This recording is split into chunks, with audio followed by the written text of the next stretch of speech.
शेतकऱ्यांसाठी पाऊस किंवा पाण्याचं खूप महत्त्व आहे। त्यांची शेती आणि मेहनत पाण्याशिवाय अपूर्णच आहे। त्यामुळे अनेक शेतकरी पावसाची आतुरतेने वाट पाहतात। पण कधी कधी हाच पाऊस जेव्हा जास्त होतो तेव्हा मात्र शेतकऱ्यांची नामुष्की होते। परंतु असे अनेक भाग महाराष्ट्रात आहेत जे दुष्काळग्रस्त आहेत। त्यामुळे ना तिथे पाऊस पडतो ना पाणी लागतं, ज्यामुळे त्या भागात शेती करणं कठीण होतं। शेतकऱ्यांचं पोट हे शेतीवर असल्यानं आणि शेती न झाल्यामुळे अनेक शेतकऱ्यांवर आत्महत्येची वेळ येते। पण या पावसाने मात्र धाराशिवच्या शेतकऱ्यांना आनंदाच्या सरी दिल्यात। धाराशिव जिल्ह्यात मागच्या 2 वर्षापासून दुष्काळ होता, ज्यामुळे शेतकरी त्रस्त झाले होते। त्यामुळे विहीर आणि बोर पूर्णपणे आटल्या होत्या।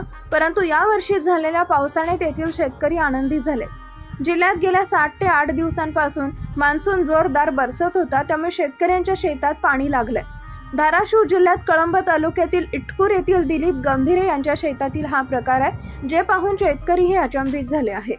शेतात मारलेल्या बोरमधून अचानक पाण्याचे कारंजे उडू लागले। कोणताही वीज पुरवठा जिल्ह्यात नसताना इतक्या जोरदार पद्धतीने पाण्याच्या धारा जमिनीतून वर आल्या, याचा अर्थ पाण्याचा साठा भरला गेलाय आणि ही शेतकऱ्यांसाठी आनंदाची बातमी आहे। शेतातील पाण्याच्या धारांमुळे शेतकरी खूपच सुखावलाय।